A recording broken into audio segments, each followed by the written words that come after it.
Good morning, everyone. This is Colin-John Jenkins.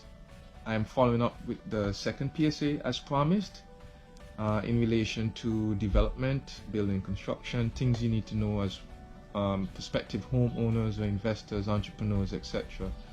The first video, which I did a couple of weeks ago, focused on budgets, understanding what's your credit limit, focus on things you need to know getting into the process, their site conditions, etc., and of course your project brief, what it is that you need to include in the project that suits your needs. Today I want to zoom in a bit on budget. In relation to budget, there are generally two aspects of budgets that's important to understand. Budgets for development is not just only the cost of construction itself, but there are other additional costs that's associated with it. In a nutshell, budgets are really divided into two components. You have your hard costs and your soft costs. So what are hard costs and soft costs? Your soft costs has to do with the people that you're employing, and for instance things such as insurance that you have to pay on a yearly basis, etc. Your hard cost actually has to do with what you're spending to actually get the construction done. In relation to soft costs, when it comes to projects like homes, etc., you generally have to deal with your designer or your architect, and most times an engineer as well. So their fees are associated with your soft costs. In relation to how architects charge versus how draftsmen charge, draftsmen and draftswomen and CAD technicians, etc., they tend to use a cost per square foot. Architects tend to use a cost for construction.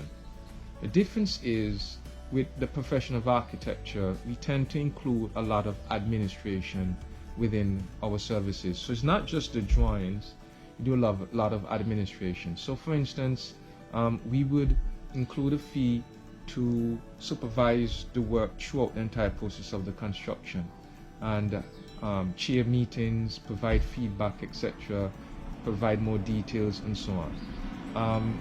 That's not to say that CAD technicians and draftsmen don't do it, but you need to be clear when you are having a contract done, that you understand what it is that you're paying for. So the fees may seem a little low compared to an architect, and you have to ask, okay, what is it that's the difference? So if you need someone to supervise, you can always hire anyone to do the supervision, or most of the times it's preferred that you get the person who designed it so they can see their vision through. I bring it up or chalk it up to the example of what happens with the banks. The banks, most often with the evaluators, they come at the end of each phase to see if what was agreed was going to be constructed is actually constructed.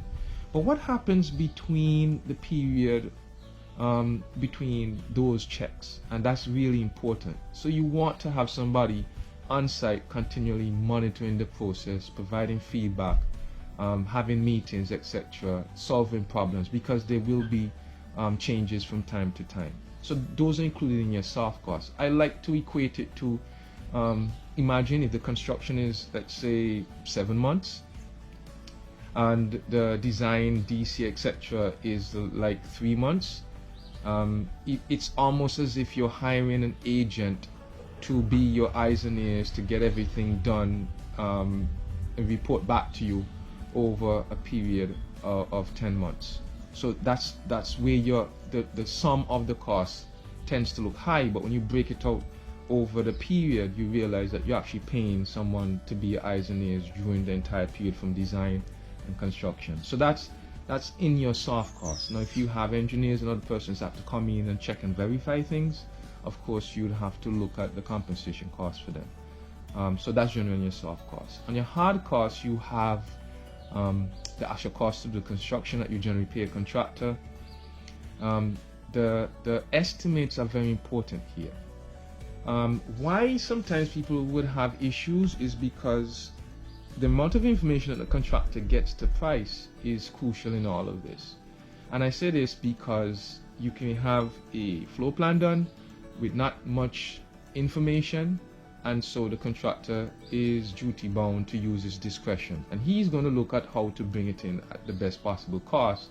So he's going to make assumptions. Now if you come behind of the contractor and choose different selections of finishes which can make or break your project in terms of how expensive they are, it can put things out of whack. So what architects tend to do a lot, and this of course is built into their pricing and their services, they tend to sit down with the client and develop something they call schedules. Now these schedules have to do with finishes especially. So they said, okay, let's look at your doors. Where are you getting your doors from? How many do you need? What type are they? What are the specifications for them? And that's just the doors. Same happens with the windows. Same happens with the lighting, the plumbing, the tiling. Does your house have a theme? So it doesn't match the theme. It happens with your hardware. It happens with your counters, for instance. So in other words, it's almost as if you spend time in each room and look at everything that has to be done and put this into a chart or a table. At the end of the exercise, you put a cost to it, and that cost adds to the cost of the actual structure, creates your budget. So you have a very realistic expectation of what your project is going to cost.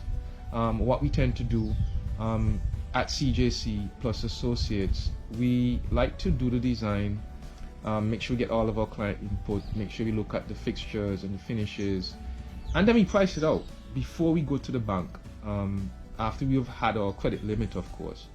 But before we go to the bank with the finalized plans, before we go to DCA to get them approved, we price it out. Because at times we'd have to say, okay, well, it's getting a bit over the budget. We can't have that, so let's redo the design a bit or tweak some things. And we do this process continually until we get it to a point where the budget is reflected in the design and the taste and the products of what the client wants in the design and in the final product. And so after you would have done that exercise, we then have a chat with the bank preferred evaluator that the client is going with, and we would tell them, look, we've done all of this, you let us know if you are in agreement with it, and then we can proceed to actually go to DC and then actually go to the bank and have everything finalized. The reason we do this is because the banks ultimately are going to rely heavily on what the evaluators would report to them. So if the evaluators can have an early say into, okay, yes, I agree with the cost of what you could put forward for all the specifications that you have and the design you have, then it cuts down on the time that it takes to go through the process. And so by the time you get to the bank, you wouldn't really have any headaches because you would have done a pre-consultation with the evaluators. You've done all the specifications, so you know exactly what you're getting. So you can shop online, shop local. If you have the products here locally, I would advise you to get them. Money circulates in the economy. And so you have a realistic budget. You have the budget that includes supervision. And I think if it's done that way, you can avoid a lot of headaches out there. So this is my second PSA. I plan to continue a bit more, and I hope the information would serve for someone. If you have any questions, you could always ask them below the video. And yeah, thanks for spending the time to listen, and have a happy Friday.